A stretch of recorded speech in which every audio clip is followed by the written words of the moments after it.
U l-ġimgħa li ġejja l-istudenti universitarji ser ikunu qegħdin jeleġġu KSU ġdid, KSU li ser ikun qed jaħdem matul is-sena li ġejja. Illum ġejna hawnhekk fil-kampus tal-Università ta' Malta sabiex nitkellmu mal-istudenti u kif ukoll ma' numru ta' kandidati li ser jikkontestaw din l-elezzjoni f'isem l-Aqda Pulse rigward dawn l-elezzjonijiet. Se nistaqsuhom jekk iridux bidla fl-Università ta' Malta.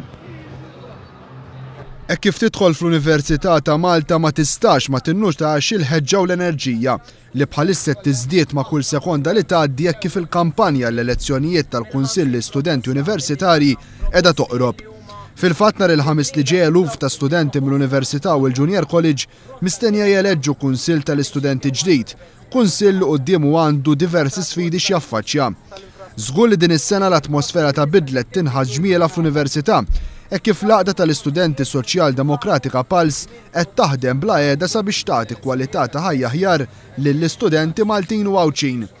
Il-ħamis filgħodu l-Għaqda Pulse nidiet il-manifest elettorali tagħha, manifest li verament iħares lejn l-interessi tal-istudenti kollha.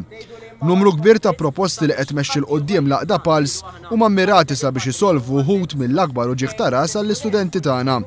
Tkellimna ma' numru ta' kandidati tal-Aqda Pulse rigward dawn il-proposti li qed imexxu l-qudiem. Waħda mill-prioritajiet fejn taqa' tikkonċerna lili bħala Culture and Entertainment Coordinator qed inħares li nippromovu li nippuxxjaw għal sports faculty għall-università fejn nagħtu priorità lill-isport. Wara diversi snin ġewwa l-eżekuttiv tal-Pulse, din id-darba ħankun qed nikkontesta għal kariga ta' Viċi President f'isem din l-istess Għaqda.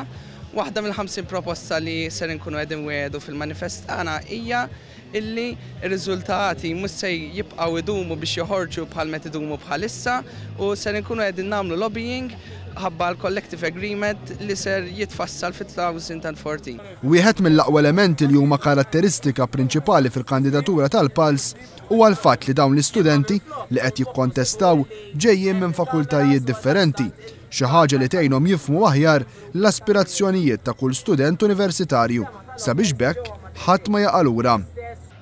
Nemmnu li għandu jkun hemm bidla iktar għal KSU iktar effettiv, KSU iktar viċin tal-istudenti. Imma rridux KSU li jkun maqtuħ mill-istudenti.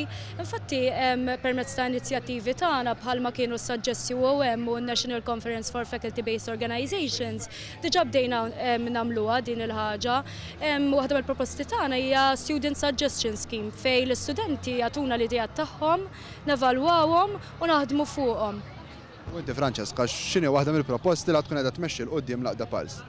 Nixtiequ nifaċilitaw il-ħajja tal-Għawċin billi kif diġà bdiet inizjattiva s-sena l-oħra li l-eżamijiet ikunu jistgħu jagħmluha m'għawdex iżda kienet għadha limitata, ftit studenti jistgħu jagħmluha u minn ċertu fakultajiet biss. Ġifieri aħna rridu li nkabruha ikun hemm aktar choice għal kull student Għawċi biex jażelu jew jagħmilha Malta jew jagħmilha Għawdex.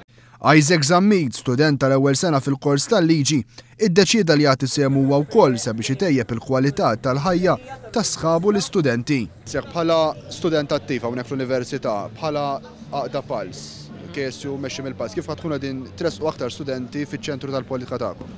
Dis-sena ħankun qiegħed nikkontesta għall-kariga ta' Culture and Entertainment Officer.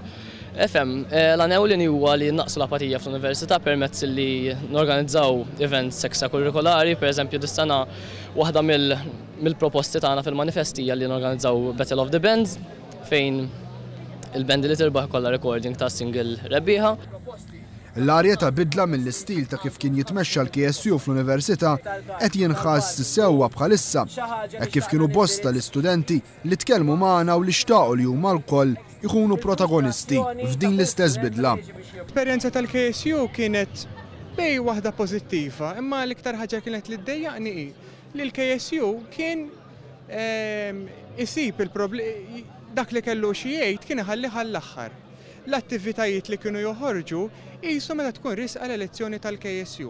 Għalkemm il-KSU kien jaħdem, imma kont inħossu li kien maqtuħ ħafna mill-istudent. Naħseb li l-KSU huwa l-vuċi tal-istudenti kollha tal-Università, però naħseb għalkemm sar xogħol tajjeb dawn l-aħħar snin naħseb li hemm ħafna iktar x'għandu jsir u nemmen li bil-kampanja li għandhom il-Pulse nemmen li kapaċi jġibu l-bidla li hemm bżonn. Jiena bħala student tal-ewwel sena rajt iż-żewġ manifesti li huma u tal-pars kemm il-kandidati għandu potenzjal kbir fl-opinjoni tiegħi ġejjin minn sessjoni differenti, allura jistgħu jgħinu ħafna studenti u anki il-manifesto ġobni fi proposti tajbin bħal tal-parking, inċentivi oħra ta' sport u nħoss li bidla jekk hija l-aħjar bżonn juża. Jikkontestaw flimkien mal-Pals għal dawn l-elezzjonijiet hemm ukoll laqda tal-istudenti Demokristjani Maltin l-SDM.